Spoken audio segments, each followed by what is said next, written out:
बहुत से अनुभव हुए, हमारे रास्ते में बहुत से अनुभव थे। और कई बार ऐसा होता है कि बच्चे सो जाते हैं, सब सो जाते हैं, मैं अकेला उठा रहता हूँ, ड्राइव कर रहा होता हूँ। और वो बहुत अच्छा वक्त होता है वो भी। उस समय बहुत से तरीके से परमेश्वर प्रकाशन देता है, बहुत से अलग अलग तरीके से परमेश्वर बात करता है। हम लोग जब वहाँ से चले देहरादून से, तो बहुत रास्ते में एक जगह जहाँ पे बहुत ट्रैफिक था, बहुत ज़्यादा ट्रैफिक था, बहुत ज़्यादा कंजेशन था, और धीरे धीरे चलाना पड़ रहा था। उसके बाद हम लोग आगे बढ़े, रास्ते में एक जगह में एक बिल्ली आई और तेज से जा रही थी, और जैसे हम लोग उसके पास पहुँचे, वो बीच में रुक गई। अलग रहा था वो गाड़ी के नीचे आ जाएगी, लेकिन जैसे गाड़ी नज़दीक आई वो आगे भाग गई। उसके बाद हम और आगे चलते रहे। एक जगह जब बरवाला के पास पहुँचते हैं, तो वहाँ पर सड़क बहुत खराब थी, और कई जगह में बोर्ड लगा रहता है कि कार्य प्रगति में है। इतनी हिंदी वर्षों के नहीं समझ पाएंगे, पर समझता हूँ आप सब समझ पा रहे हैं क्या मतलब है। कार्य प्रगति में है, वर्क इज इन प्रोग्रेस। वहाँ पे उस बोर्ड में लिखा होता है, पीले रंग के बोर्ड में बड़े बड़े बोर्ड्स आपको पहले ही अलर्ट कर देते हैं कि वर्क इज इन प्रोग्रेस, कार्य प्रगति में है, और जब कार्य प्रगति में होता है, when work जो कुछ इन प्रोग्रेस होता है, तो वहां पर आपको बहुत धूल मिट्टी भी दिखती है, बहुत बालू भी दिखती है, बहुत पत्थर भी होते हैं, और रास्ता बहुत स्मूथ नहीं होता है। लेकिन जब आप उस पढ़ लेते हो कि वर्क इज इन प्रोग्रेस, तो आप पहले ही अपने मन को बना लेते हो कि यार सड़क खराब होगी, अभी काम चालू है। क्या मतलब है? अभी सड़क पूरी तरह से तैयार नहीं हुई है, अभी जो सड़क है वो बहुत खूबसूरत नहीं होगी, लेकिन काम चालू है, काम चल रहा है, वहां पे खुरदरापन है, धूल मट्टी है, दिक्कतें हैं, लेकिन इसका मतलब ये नहीं है, इसका मतलब ये है कि वो काम चल रहा है। अभी उसका वो हमेशा ऐसी नहीं रहेगी। अगर अभी वहां पे धूल मट्टी है, खुरदरापन है, इसका मतलब ये नहीं कि हमेशा वो ऐसा ही रहेगा वो रास्ता, लेकिन इसका मतलब ये है कि वहां पर कुछ काम चल रहा है, और काम जब चल रहा है इसका मतलब है कि उसको खूबसूरत बनाया जा रहा है। अभी वो खूबसूरती उसमें नहीं है, इसका मतलब ये नहीं कि वो हमेशा ऐसे ही रहेगा। हालेलुया। एक आयत पढ़ेंगे, आइए, यिर्मयाह 29:11। हालांकि ये मेरा विषय नहीं है, लेकिन परमेश्वर ने जो मुझसे मुझे प्रकाशन दिया है, मैं उससे आपके साथ बांटना चाहता हूँ। यिर्मयाह 29:11। मैं बहुत बार इस आयत के ऊपर प्रचार कर चुका हूँ, बहुत बार हम इस आयत को पढ़ चुके हैं। आइए एक बार और पढ़ें और आज कुछ नया इसमें से प्राप्त करें। यस, जिसको भी मिल जाए, क्योंकि यहोवा की ये वाणी है,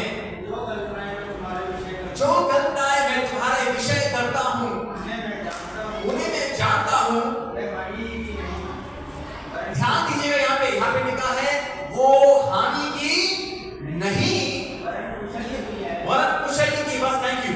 आज आपका ध्यान देना चाहता हूँ, यहाँ पे परमेश्वर के वचन में लिखा गया है कि वो हानि की नहीं है, और शायद लिखा है वरन लाभ की है। अगर परमेश्वर आपके प्लानिंग्स लाभ के हैं, ये लिखने की क्या जरूरत है कि हानि की नहीं है? Why to even mention? इस बात का मेंशन करना ही क्यों है कि हानि की नहीं है भाई? क्यों? क्या जरूरत है? जब वो क्या इस आयत को पढ़िए, क्या समझ में आता है कि परमेश्वर के पास हमारे लिए योजनाएं जो हमारे लाभ की है। लेकिन प्रभु, अगर वो योजनाएं लाभ की है, तो आपने ऐसा क्यों लिखा है कि वो हानि की नहीं है? हानि का तो इसमें जिक्र होना ही नहीं चाहिए, लेकिन फिर भी परमेश्वर के वचन में हानि को लिखा गया है। There is a reason, इसका एक उद्देश्य है।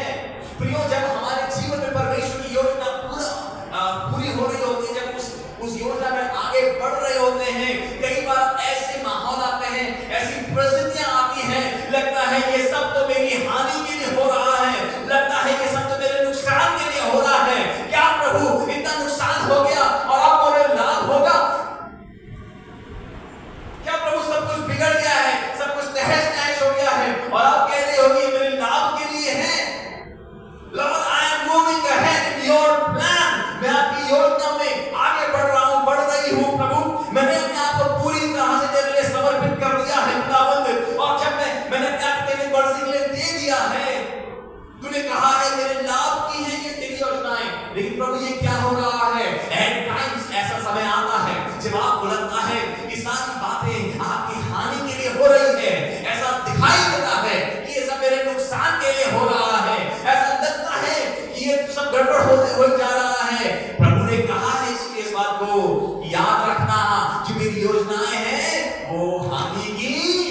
नहीं है।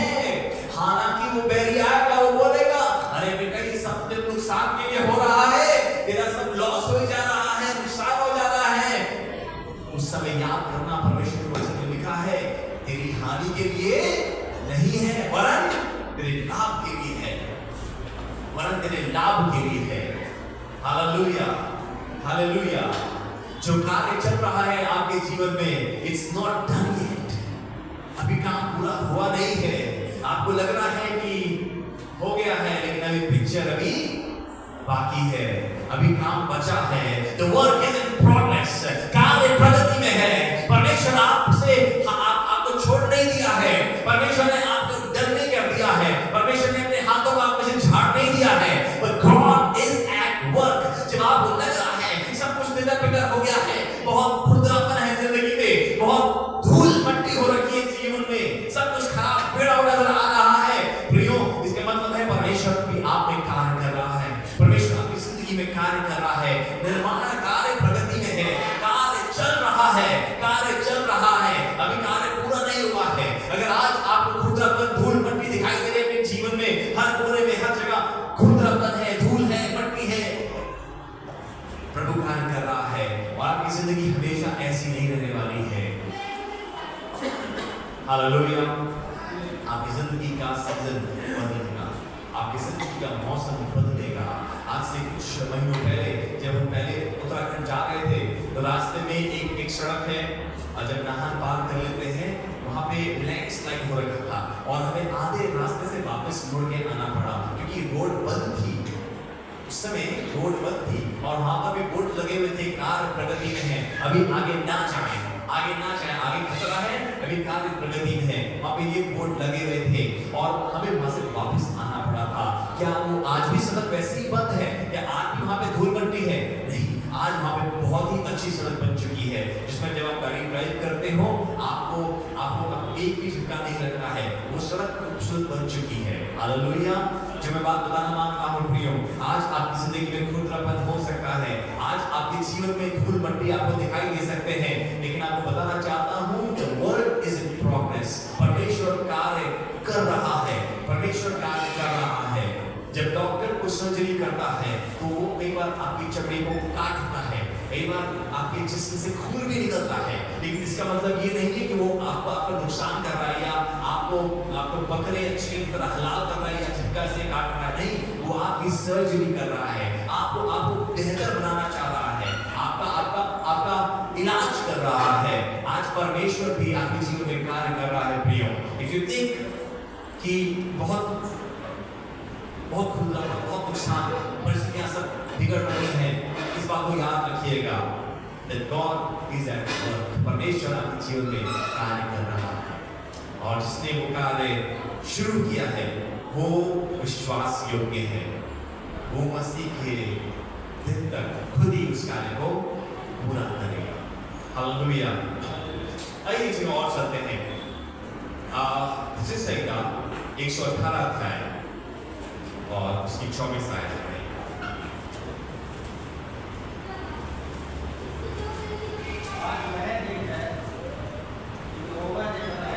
हालेलुया। आज जो ये आज का दिन है, ये वो दिन है जिसे परमेश्वर ने बनाया है। This is the day that the Lord has made। This is the day that the Lord has made। कल लोग गाड़ी में सॉन्ग भी गा रहे थे, कौन सा सॉन्ग गा रहे थे कल? This is the day that the Lord has made। ये दिन परमेश्वर ने बनाया है और परमेश्वर की अपेक्षा है कि हम आज के दिन को जो परमेश्वर हमें दे दिया है इसको पूरी तरह से सेलिब्रेट करें, इस दिन में जिए। परमेश्वर ने हमें आज का दिन दिया है, इसका निर्माण किया है ताकि हम इसमें जिए। एक ऑथर है, उन्होंने इस बात को बताया, इस बात को लिखा कि मैं एक सिद्धांत अपनी जिंदगी में फॉलो करता हूँ कि मैं अपने आप को इतना बिजी करता हूँ, मैं अपने आप को इतना बिजी कर देता हूँ कि मुझे बैठ के ये ना सोचना पड़े कि मुझे अब और क्या करना है। मैं अपने आप को इस तरह से बिजी कर देता हूँ कि मुझे ये ना सोचना पड़े कि मुझे और आगे क्या करना है। ध्यान से समझिएगा, ये बहुत गहरी बात है, मुझे पढ़ रहा था इस बात को, ये बहुत डीप बात है। ये इन्होंने अपनी जिंदगी का सिद्धांत बनाया है कि मैं अपने आप को इतना बिजी रख देता हूँ, अपने आप को इतना बिजी रखता हूँ कि मेरे को ये ना सोचना पड़े कि मेरे पास इतना टाइम ही ना बचे कि मेरे को सोचना पड़े कि मेरे को आगे क्या करना है। क्या मतलब है इसका? अपने आप को आप इतना इन्वॉल्व कर लीजिए, अपने आप को इतना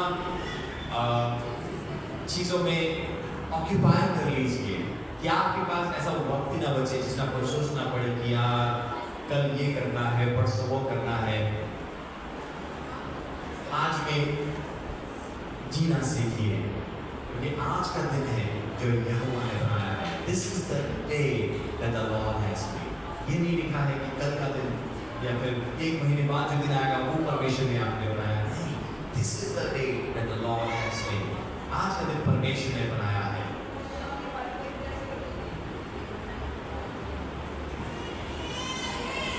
कोई आपसे कोई अपॉइंटमेंट मांगे या फिर कोई आपसे मिलने आना चाह रहा है या आपसे कोई बात करना चाह रहा है, तो बेहतर है कि तब तक उसको यस ना बोलिए जब तक कि आप पूरी तरह से उसको समय दे पाओ।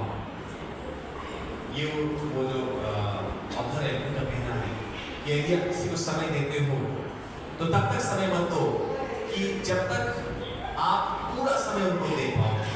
ऐसा ना हो कि आप वो दो समय दे दो और जब वो आपके पास आए तो आप उनसे भी बात कर रहे हो और आपका आधा ध्यान किसी और बातों में लगा है। अरे अरे मेरे डॉग क्या हो रहा है, मेरे घर में जो मैंने पौधे हुए हैं उन पे पानी डालना है, उनके खाद ऑर्डर करनी है। ऐसे ख्याल आपके दिमाग में ना चल रहे हैं। किसी को समय दीजिए, तब दीजिए जब आप पूरी तरह से वो समय उन्हीं के लिए समर्पित कर पाओ। It should not happen कि आप टाइम दे दिया और आपको वो व्यक्ति या वो परिवार या वो आपके मित्र आपके पास आए हैं और आप बात उनसे कर रहे हो लेकिन आपका ज़हन कहीं और चल रहा है। This should not happen। ऐसा नहीं होना चाहिए। अगर आप ऐसा कर रहे हैं, यदि आप अपने प्रियजनों को समय नहीं दे रहे हैं, अगर आप उनसे समय को चुरा रहे हो, तो आपको बताओ एक दिन ऐसा आएगा जब उनके पास आपके लिए समय नहीं होगा। जब उनके पास आपके लिए समय नहीं होगा।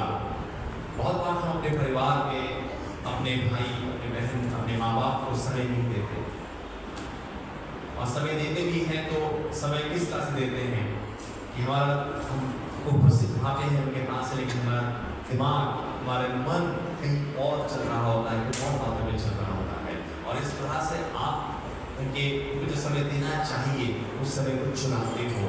अगर आप इस प्रकार से समय को चुराओगे तो एक समय आएगा जब उनके पास आपके समय नहीं होगा। अपने आप से एक प्रश्न कीजिए कि आपके लिए आपके प्रियजन या आपके वो मित्र, आपके वो दोस्त, आपके वो परिवार के सदस्य ज्यादा जरूरी है या आपके लिए आपकी योजना या आपका प्रोजेक्ट या आपकी जो समस्या या फिर जो तनाव से आप लड़ रहे हो वो ज़्यादा ज़रूरी है? आपके लिए कौन ज़्यादा ज़रूरी है? क्या ज़्यादा ज़रूरी है? हम लोग बहुत बार जो तनाव होता है या जो हमारी समस्याएं होती हैं या जो हमारी योजनाएं होती हैं या जो हमारा प्रोजेक्ट होता है, हम उसको ज़्यादा महत्वपूर्ण समझ बैठते हैं, हम उसको ज़्यादा इम्पोर्टेंट समझ बैठते हैं। और जब ऐसा करते हैं तो हम उनको, जो हमारे मित्र हैं या हमारे परिवार के सदस्य हैं, हम उनको वो महत्व नहीं देते। हम अपने तनाव को ज़्यादा महत्व देते हैं, समस्याओं को ज़्यादा महत्व देते हैं। हमारे दोस्त हमारे पास आते हैं हमसे बात करने के लिए, बजाय इसके कि हम अपना समय उनको दें, हम बैठकर के पास होते हैं, लेकिन हमारे मन में जो हमारा तनाव है या हमारी समस्या है, हमारे प्लान्स, हमारे प्रोजेक्ट्स वही चल रहे होते हैं। दोस्त बात करना चाह रहा है किसी और चीज़ की, बहन बात करना चाहिए किसी और बात की, लेकिन आपके ज़हन में वो ही चल रहा है जो आपके, जिनको आप महत्वपूर्ण समझ रहे हो। अगर ये केस है तो आप कहीं न कहीं भटक रहे हो, आप गलती कर रहे हो। अपने आप से प्रश्न कीजिए कि मेरे लिए क्या ज़्यादा महत्वपूर्ण है। आपके लिए वो व्यक्ति ज़्यादा महत्वपूर्ण होने चाहिए, इंसान ज़्यादा महत्व रखना चाहिए, आपके बच्चे आपके ज़्यादा महत्वपूर्ण होने चाहिए, आपके माता पिता आपके ज़्यादा महत्वपूर्ण होने चाहिए, आपके मित्र, आपके परिवार सदस्य, आपके दोस्त आपके ज़्यादा इम्पोर्टेंट होने चाहिए।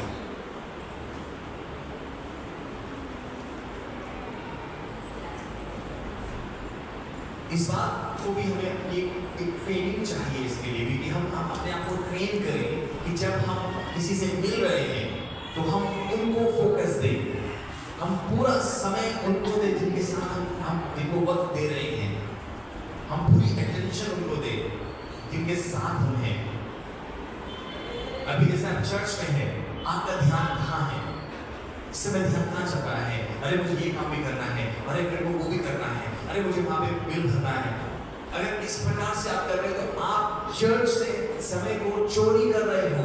आप फिजिकली यहाँ पे बैठे हो, लेकिन आपका मन, आपका ध्यान आपकी समस्याओं में उलझा हुआ है, आपके तनाव में उलझा हुआ है, आपके प्लान्स जो है आपके मन में उलझे हुए हो, तो आप चर्च से भी अपने समय को छुड़ा रहे हो। एक समय पर एक जगह फोकस करने के लिए अपने आप को ट्रेन कीजिए कि जहां पर आप हो, जिसके साथ आप हो, उनको पूरा फोकस दीजिए। अपने आप को इस प्रकार से ट्रेन कीजिए, अपने आप को ऐसी प्रैक्टिस कीजिए।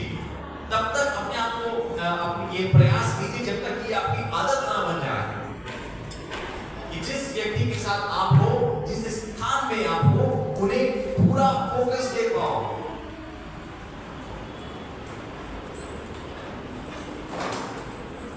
जब आप किसी के साथ होते हैं, उनसे सवाल कीजिए। ओपन एंडेड क्वेश्चन होता है, एक होता है close ended question. Close ended question होता है, मैं पूछूं कि कौन कौन खुश है, तो क्या होगा? आप या तो बोलोगे हाँ हूं, या बोलोगे ना, और कोई ऑप्शन नहीं है। अगर मैं पूछूं आपको कैसा लग रहा है, तो ये ओपन एंडेड क्वेश्चन आपका बहुत कुछ होगा बताने के लिए। तो जब आप अपने प्रियजनों के साथ हो, अपने दोस्तों के साथ हो, परिवार के सदस्यों के साथ होते हो, उनसे बातचीत कीजिए, उनसे प्रश्न कीजिए, ऐसे प्रश्न पूछिए जिससे वो आपसे बातचीत करें, जिससे वो आपको बहुत सी जानकारी दें, आपसे अपने दिल की बातों को शेयर कर पाए। उनकी बातों को ध्यान से सुनिए। जब वो आपसे बात कर रहे हैं, उनकी बातों को ध्यान से सुनिए, उनकी बातों को कान दीजिए। जब यीशु मसीह मरियम और मार्था घर में आए थे, मरियम ने क्या किया? मरियम ने अपने कान को यीशु मसीह को दिया। वो यीशु मसीह की बातों को सुन रही थी और इस कारण से वो आशीषित हुई। वो अपना पूरा फोकस यीशु मसीह को दे रही थी। प्रभु के लोगों, प्रभु चाहता है कि प्रभु ने जो हमें आज के दिन बनाया है, हम इसमें जिए। बहुत बार हमारे मन में तनाव चल रहा होता है, चिंताएं चल रही होती हैं, समस्याओं के बारे में सोच रहे होते हैं, अपने योजनाओं के बारे में सोच रहे होते हैं, और इन चीजों के चलते हुए हम आज के दिन को जी ही नहीं पाते। हम आज के दिन को जी ही नहीं पाते। आज के दिन, आज रविवार है, आप लोग चर्च में आए हैं, आपका फोकस कहाँ है? What are you thinking about? जिस स्थान में हो, आप अपना फोकस वहां दीजिए। जिसके साथ आप हो, उसे पूरा फोकस दीजिए। अपने आप को इस प्रकार से ट्रेन कीजिए। जब कोई परिवार का या कोई रिश्तेदार आपसे मिलने आता है, या कोई दोस्त आपसे मिलने आता है, आपसे बातचीत करने आता है, उनकी मदद करते हैं आप। जब आप उनसे सवाल पूछते हो, ओपन एंडेड क्वेश्चंस पूछते हो, आप उनकी सुनते हो, तो आप उनकी मदद करते हो। उन्हें वो एहसास होता है, उन्हें ऐसा महसूस होता है कि आप उनसे जुड़े हुए हो, आप उनकी परवाह कर रहे हो, और उनकी बातें आपके लिए महत्वपूर्ण हैं। उन्हें लगता है। लेकिन जब आप उनके साथ बैठे हो और आपके ध्यान में कुछ और चल रहा है, आपका मन कहीं और है, मान लीजिए गुरु मेरे पास आया है, गुरु मुझसे बात कर रहा है, लेकिन मेरा कहने लगा है अरे अभी कुछ सेमिनार होना है और मेरे को वहाँ पे बुकिंग करनी है। गुरु बोल रहा है भैया मेरा जॉब लग गया है। मैं बोल रहा हूँ अरे गुरु वहाँ पे 24 पेमेंट इंदा ओवर टाइम जाना है, क्या होगा? ये क्या हो रहा है? मैं क्या बता रहा हूँ, क्या जवाब बोल रहा है? बहुत बार ऐसा ही घरों में, परिवारों में ऐसा होता है। बात कुछ और हो रही है लेकिन दूसरा जन अपने विचारों में खोया हुआ है, कुछ और जवाब कर रहा है। It makes the other person feel disconnected. दूसरे सदस्य को लगता है कि मेरी बातों की कोई कदर नहीं है। लेकिन जब आप उनकी बातों को सुनते हैं, उनसे बातचीत करते हैं, उन्हें लगता है कि यार मेरी बातों की वैल्यू है। उन्हें लगता है, उन्हें वो कनेक्टेड फील करते हैं।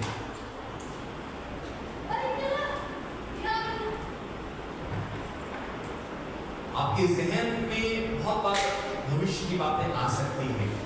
ऐसा नहीं है अभी यहाँ पे आप बैठे हुए हो तो जब मैं आपसे बातचीत कर रहा हूँ तो बहुत बार आपका ध्यान पास्ट में जा सकता है और फ्यूचर में भी भाग सकता है। ऐसा नॉर्मल है क्योंकि आप इंसान हैं।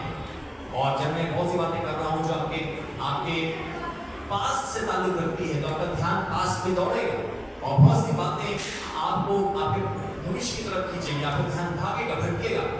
मैं बात कर रहा हूँ तो आपको लगेगा हाँ मैं भी सोच रहा था कि अब बहुत सी बातें आपके जहन में आ रही होगी, हाँ मेरी समस्या ये है, मेरे प्लान ये है, मेरी प्रॉब्लम्स ये है, सब आपके जहन में आ रहा होगा। लेकिन जब ऐसा हो, नियंत्रण आप अपने हाथ में लीजिए, अपने हाथ में नियंत्रण लीजिए। जैसे ही ऐसा होता है फॉर फ्यू सेकंड्स वो थॉट्स इधर जाते हैं, वापस अपने आप को काबू में कीजिए, नियंत्रण में लीजिए और फोकस कीजिए। फोकस कीजिए, वापस अपने आप को प्रेजेंट में लेके आइए। खो मत जाइए फ्यूचर या पास्ट में, क्योंकि पास्ट बीत चुका है और फ्यूचर अभी आया नहीं है। परमेश्वर का वचन बताता है this is a day that the Lord has made. परमेश्वर ने आज का दिन बनाया है, अभी में रहिए। जस्ट स्टे हियर, यहाँ पे आज के दिन में रहिए, ताकि आज के दिन को आप पूरी तरह से इस्तेमाल कर पाओ, ताकि आज के दिन को आप पूरी तरह से सेलिब्रेट कर पाओ। जैसे नींबू होता है, नींबू का जब आप नींबू पानी बना रहे होते हैं तो क्या करते हैं, नींबू को निचोड़ते हैं और कई लोग तो आखिरी कतरे तक निचोड़ते रहते हैं कि इतना भी उसका रस मिस ना हो जाए। परमेश्वर ने आपको आज का दिन दिया है और प्रभु चाहता है कि आप उसी तरह से इस आज के दिन को निचोड़िए। इसको जितना आप सेलिब्रेट कर सकते हैं, जितना इस्तेमाल कर सकते हैं कीजिए। लेकिन जब आपका ध्यान कई बार भविष्य की तरफ कूदता है या पास्ट की तरफ कूदता है तो आप आज के दिन से महरूम रह जाते हो। You miss the blessings of this day। और बैरी यही तो करता है। आपको क्या लगता है कि वो आप खुद सोच रहे हो भविष्य के बारे में या आप खुद सोच रहे हो पुरानी बातों के बारे में? जी नहीं, ये आप खुद नहीं कर रहे हो। जो आप आत्मिक सेनाओं से घिरे हुए हो, जो आप आत्मिक दुनिया से घिरे हुए हो, वो डीमंस वो आपके पास आते हैं और आपको वो विचार देते हैं, आपको भविष्य की चिंताएं देते हैं, आपको पुराने पास्ट दिखाते हैं और आप जब उसकी बातों को रिसीव करते हैं, you miss this day। आप आज के दिन से महरूम रह जाते हो, आप चूक जाते हो। आज का दिन गया आपके हाथ से। परमेश्वर ने आपको आज का दिन दिया है। This is the biggest blessing that you have। आपको क्या आपको लगता है कि जेब में पैसा नहीं है, पैसा होगा वही सबसे बड़ी बरकत होगी? भाई साहब, आपकी जेब में गड्डियां भरी हो और आपकी सांसें बंद हो जाए, आज का दिन आपको ना मिले, आप कुछ नहीं कर पाओगे, सब वेस्ट होगा। आपके नाम में संपत्ति हो जाए, जायदाद हो जाए, लेकिन अगर ये आज का दिन आपको ना मिले, सब व्यर्थ है, सब व्यर्थ है। सबसे बड़ी आशीष है प्रियो आज का दिन जो परमेश्वर ने बनाया है और परमेश्वर चाहता है कि हम आज के दिन में जीना सीखें।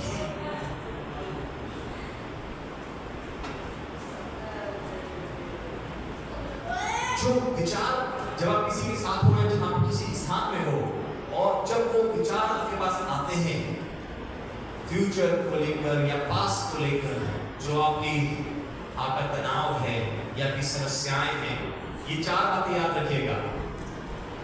पहली चीज आपकी योजनाएं, आपके प्लान्स। दूसरा आपके प्रोजेक्ट में जो काम आप कर रहे हो, कुछ भी हो सकता है, घर बना रहे हो, दुकान शुरू कर रहे हो, न्यू प्रोजेक्ट आप काम कर रहे हो। योजना आपके प्लान्स, प्रोजेक्ट्स, प्रॉब्लम्स जो समस्याएं होती हैं, और चौथी चीज है तनाव।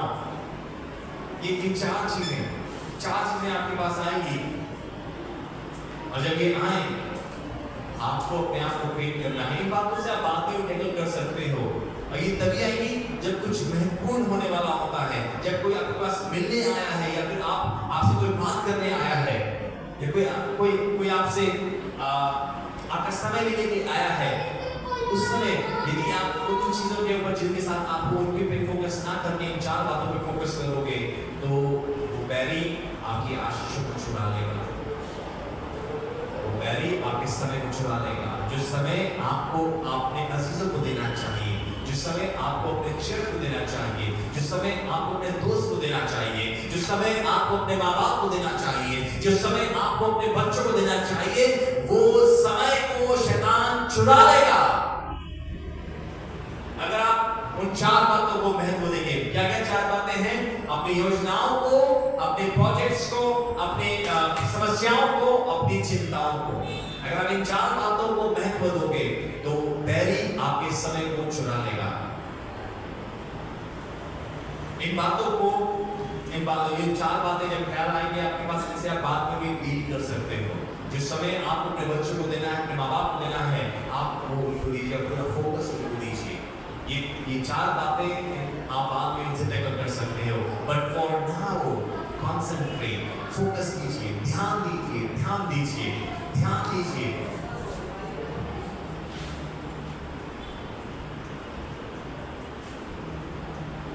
और जब आप अपने आप को इस तरह से ट्रेन कर लेंगे, इसमें बहुत आनंद है, इसमें बहुत आनंद है। इट्स अ ग्रेट प्लेजर जब आप अपने आप को इस तरह से ट्रेन कर लेंगे। जब आप बैठे हैं, गोलू आया है मेरे पास, नजदीक में गोलू है, इसलिए गोलू का नाम ले रहा हूँ बार-बार।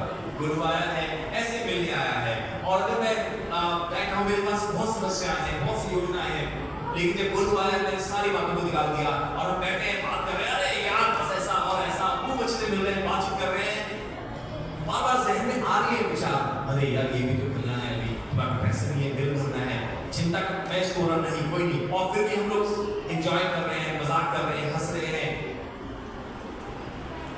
There's a great pleasure, इसमें आनंद है। जो चिंताएं हैं, जब गोलू चला जाएगा मैं तब उसके बारे में सोच सकता हूँ, विचार कर सकता हूँ, लेकिन जो समय मेरे को देना है, जब हम लोग गोलू मुझसे मिलने आया हुआ है, तो मुझे पूरा समय उसको देना है। बैरी उस समय चुरा ना पाए। एक आयत पढ़ते हैं, आइए, सवोपदेशक 3 अध्याय और 13वीं आयत।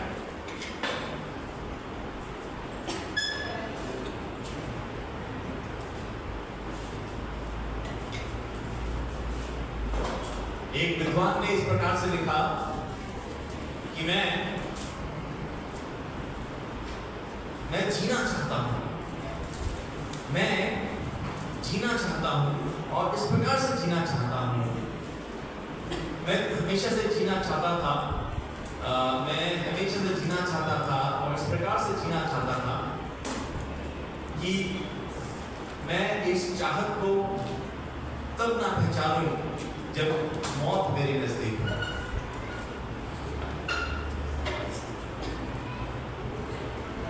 मैं जीना चाहता था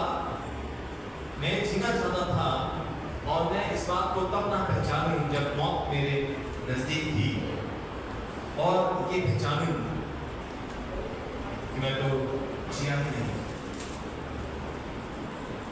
ये एक काव्य है, एक कवि ने इस प्रकार से लिखा है। आइए आयत पढ़ते हैं, आपको समझ में आएगा जी। और ये भी परमेश्वर का दान है कि कि मनुष्य खाए पिए और ये भी परमेश्वर का दान है कि मनुष्य खाए पिए और अपने सब परिश्रम में सुखी रहे। अपने सब परिश्रम में सुखी रहे। सुलेमान ने ये बात कही कि खाए पिए मतलब ये वो वाला खाए पिए नहीं है, लेकिन मनुष्य खाए पिए और अपने परिश्रम का जो परिश्रम का फल है वो उसे मिले और वो सुखी रहे। ये परमेश्वर का वरदान है। हमें इस सुलेमान के वचन को याद रखना है, इसे समझना है कि परमेश्वर ने जो हमें परमेश्वर ने बरकत दी है, आज का दिन दिया है, ये इसलिए नहीं है कि हम मौन करें, मिलाप करें, लेकिन परमेश्वर ने आज का दिन दिया है कि हम इसे सेलिब्रेट करें। अच्छा खाइए, अच्छा पीजिए, मेहनत कीजिए और आनंद कीजिए और परमेश्वर की शुक्रगुजारी कीजिए। ये परमेश्वर का वरदान है। This is gift from God.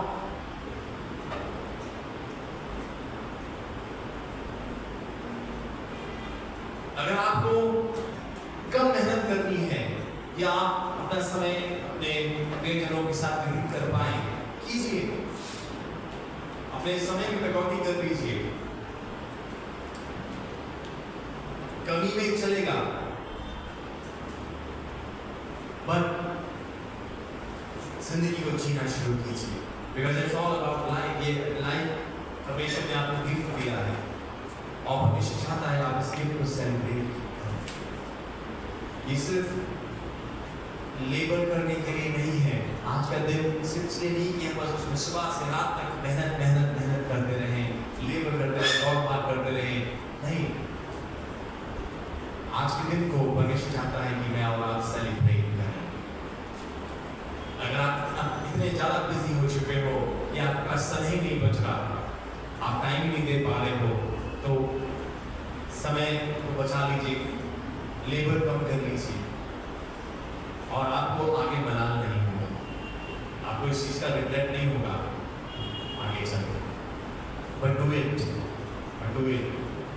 Be present in this day. जो आज का दिन परमेश्वर ने आपको और मुझे दिया है, इस दिन में उपस्थित रहिए। कल की चिंता कल में छोड़ दीजिए। कल की चिंता परमेश्वर कल अपने आप करेगा। आज में जिए।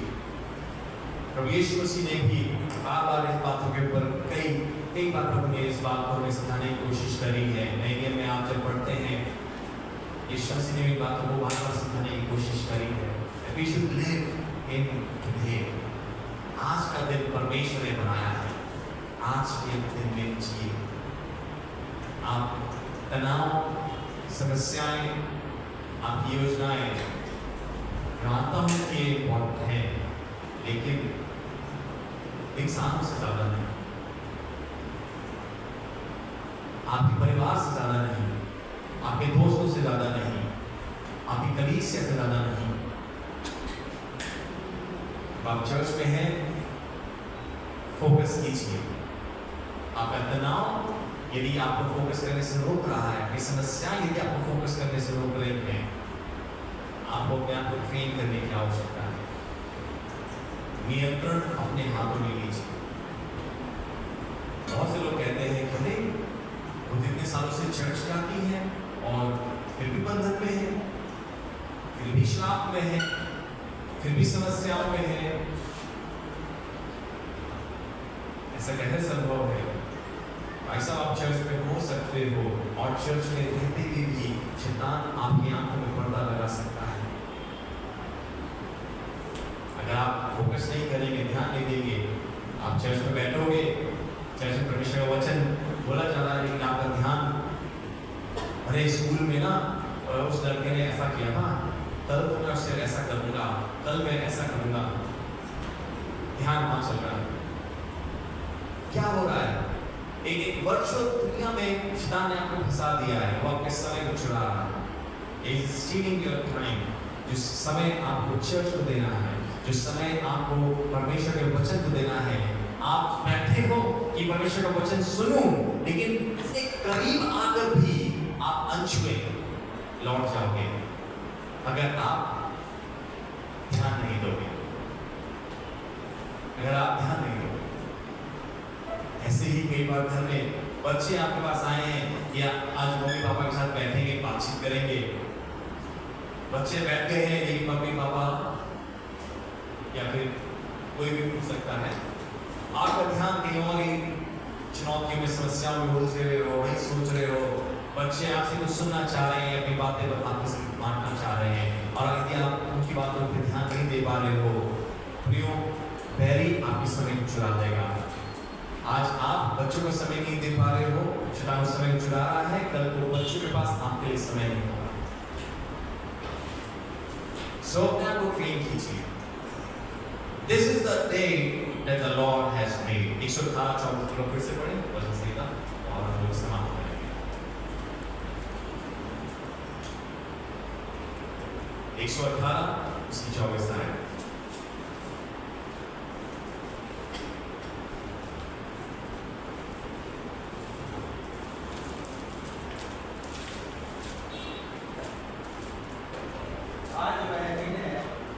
आज वो दिन है जो यहोवा ने बनाया है, हम इसमें मगन और आनंदित हो। हालेलुया। परमेश्वर चाहता है इस दिन में आप आनंद करें, आप मगन हो जाइए। जस्ट थिंक अबाउट टुडे, जो परमेश्वर ने आपको आशीष दी है, जो परमेश्वर ने आपको आज आपके लिए कर दिया है, बस उसमें मगन रहिए और परमेश्वर की शुक्रगुजारी कीजिए। Celebrate this day, for the Lord is good. ये परमेश्वर भला है, उसने आपको आज की रोटी दी है, उसने आपको अपने परिवार के साथ रखा है, आपके अजीजों के साथ रखा है, अपने बच्चों के साथ रखा है, आपकी कलीसिया के साथ रखा है, उसने आपको वस्त्र पहनने के लिए दिए हैं, उसने आपको मकान दिया है, छत दी है, उसने आपकी हर जरूरत को पूरा किया है, आप चल फिर सकते हैं, उसने आपको स्वस्थ रखा है, आपके पास अनेक कारण हैं उसकी शुक्रगुजारी के लिए और आज के दिन में मगन रहने के लिए। आज के दिन में मगन रहें और आनंद करें, वो परमेश्वर भला है। आइए दूसरे अपनी आंखें बंद करें और प्रार्थना करें। Let's thank God, thank God। प्रभु को धन्यवाद करें। आज का दिन यहोवा ने बनाया है, हम इसमें मगन हो और आनंद करें, क्योंकि वो भला परमेश्वर है। Stop complaining, शिकायत करना बंद कर दीजिए, शिकायत करना बंद कर दीजिए, कमियों को ढूंढना बंद कर दीजिए, बंद कर दीजिए, शुक्रगुजारी करना शुरू कीजिए। जो नहीं है उसके लिए शिकायत मत करिए, जो नहीं है उसके लिए कुड़कुड़ाना बंद कर दो, लेकिन जो है उसमें मगन हो जाओ। जो परमेश्वर ने आपके लिए मुहैया किया है, जितना परमेश्वर ने दिया है, ओ इस सब विषय को आपके लिए बहुत है, उसमें परमेश्वर की शुक्रगुजारी करो। ओ हालेलुया, थैंक यू जीसस। प्रभु तेरा धन्यवाद हो। जब हम सब की आंखें बंद है, उस देर परमेश्वर के वचन के ऊपर ध्यान कीजिए। वो प्रभु आपसे बात कर रहा है, वो पवित्र आत्मा आपसे बात कर रहा है। न जाने कितना समय आपने कमियों को ढूंढ कर जाया किया है, कितना समय आपने कुड़कुड़ा कर जाया किया है, कितना समय आपने अपने अजीजों से चुराया है। जो आपको पूरा फोकस अपने अजीजों को देना चाहिए था, अपने दोस्त को देना चाहिए था, अपने परिवार को देना चाहिए था, आपने वो समय चिंताओं को दे दिया, आपने वो समय तनाव को दे दिया, आपने वो समय अपनी योजनाओं को दे दिया है। प्रियो, आज का दिन यहोवा ने बनाया है, आओ हम उसमें मगन हो। जो परमेश्वर ने दिया है, जितना भी दिया है, परमेश्वर में आइए मगन हो जाए। Whatever you have, be thankful, be thankful। चाहे वो 2 रोटी है, परमेश्वर का धन्यवाद करें, उस 2 रोटी में खुश रहें, आनंदित रहें, मगन हो जाइए। एक बार तेरा धन्यवाद ने ये 2 रोटी मुझे दी है। अगर वो छोटी सी साइकिल प्रभु ने आपको दी है, और प्रभु तेरा धन्यवाद ने मुझे साइकिल दी है, आप प्रभु की शुक्रगुजारी कीजिए, मगन हो जाइए। Whatever you have, परमेश्वर ने जो कुछ आपको दिया है उसमें मगन हो जाइए, मगन हो जाइए। Hallelujah, thank you Jesus, thank you Jesus. मैंने एक वीडियो देखा और उस वीडियो में एक छोटा बच्चा कुछ घर के तेल के डब्बे, मसालों के डब्बों को उल्टा करके ड्रम बजा रहा और बहुत ज्यादा खुश है, बहुत ज्यादा खुश है, आनंदित है। वो टूटे बर्तन उल्टा करके ड्रम बजा रहा है और बहुत खुश है, वो उसमें आनंदित है, वो उसमें मगन है। आज परमेश्वर चाहता है कि परमेश्वर ने जो कुछ आपको दिया है, आप भी उसमें मगन हो जाएं, उसमें आनंद करें जो कुछ प्रभु ने दिया है, जो भी प्रभु ने दिया है, जो भी प्रभु ने दिया है। बहुत बार हम बहुत सी बड़ी चीजों की ख्वाहिश रखते हैं और हम गुड़गुड़ाते रहते हैं। प्रभु जो हमें देता है हम उसके लिए भी शुक्रगुजार नहीं होते, क्योंकि हमारी आंखें उन चीजों में अटक गई होती ही है। हम बहुत सी बड़ी चीजों की कामना करते हैं और जो प्रभु देता है उसके लिए हमारे अंदर शुक्रगुजारी नहीं हो पाती है। आज प्रभु चाहता है कि ऐसा ना करें, लेकिन प्रभु ने जो हमें दिया है, जो आपने प्रभु ने बनाया है, जो उसकी व्यवस्था है, वो धर्मी व्यक्ति रात दिन उसकी व्यवस्था से प्रसन्न रहता है, उसके व्यवस्था के ऊपर मन लगाकर ध्यान करता है। आज परमेश्वर जिस व्यवस्था में आपको रखा है, जैसे घर में आपको रखा है, जैसे जॉब में आपको रखा है, जैसे एरिया में आपको परमेश्वर ने रखा है, वो धर्मी व्यक्ति हर समय प्रसन्न रहता है उसकी व्यवस्था से और रात दिन उसकी व्यवस्था पर ध्यान करता है। आज परमेश्वर चाहता है कि आप भी आज के दिन में आनंद करें, उसकी व्यवस्था में आनंदित रहें। जो प्रभु ने आपके लिए व्यवस्था करी है उसमें आनंदित रहें, मगन रहें। ओ धन्यवाद करें परमेश्वर का, वो भला परमेश्वर है, वो भला परमेश्वर है।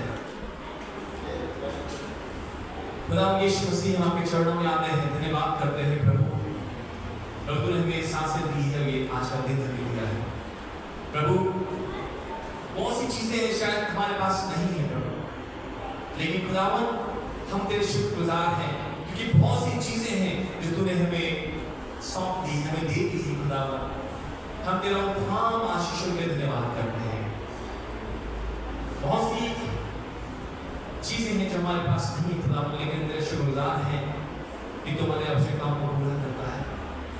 तूने हमें अच्छा परिवार दिया है, अच्छे बच्चे दिए हैं, अच्छे माँ बाप दिए हैं, अच्छा घर दिया है, अच्छे वस्त्र दिए हैं प्रभु। तेरे शुक्रगुजार हैं, हम धन्यवाद करते हैं प्रभु। तुम्हारी छोटी से छोटी आवश्यकता का ख्याल रखता है प्रभु। Lord you are good father प्रभु, आपको धन्यवाद करते हैं। मैं प्रार्थना करता हूँ खुदावन कि तेरी कलीसिया जीना सीखे, हर दिन तुझ में मगन रहे, हर दिन तेरी व्यवस्था में मगन रहे।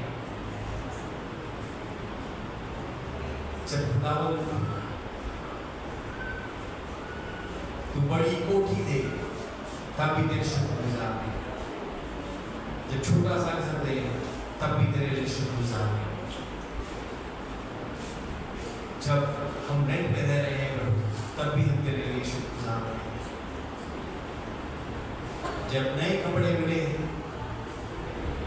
तब भी तुझे मगन रहे, जब पुराने कपड़ों को धो के पहनना पड़े तब भी हम तुझमें मगन रहे, जब बटुए में बहुत सा पैसा हो तब भी हम तुझे मगन रहे, जब जेब बिल्कुल खाली हो जाए हम तब भी तुझमें मगन रहे।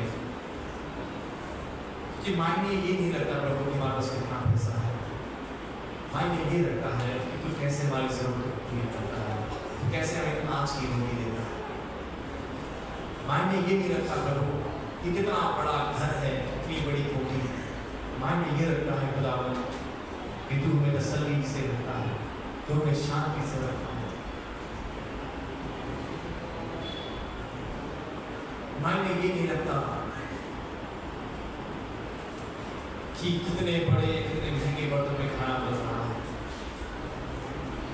मायने ये रखता है कि खाने वाले को उसमें मजा आ जाए। प्रभु ये तुम ही करता है खुदावन। मैं प्रार्थना करता हूँ तुम्हें कलीसिया को बना, मजबूत कर और जीना सिखा प्रभु। जितने दिन प्रभु ने हमें दिए हैं इस दुनिया में, हम हर एक दिन को सेलिब्रेट करें, हर एक दिन में प्रभु तुझमें मगन और आनंदित रहे पाए। मैं प्रार्थना करता हूँ तेरे वचन के पढ़े और सुने जाने के ऊपर तेरी बरकत एक एक को बड़ी आशीष यीशु मसीह के नाम से आमीन।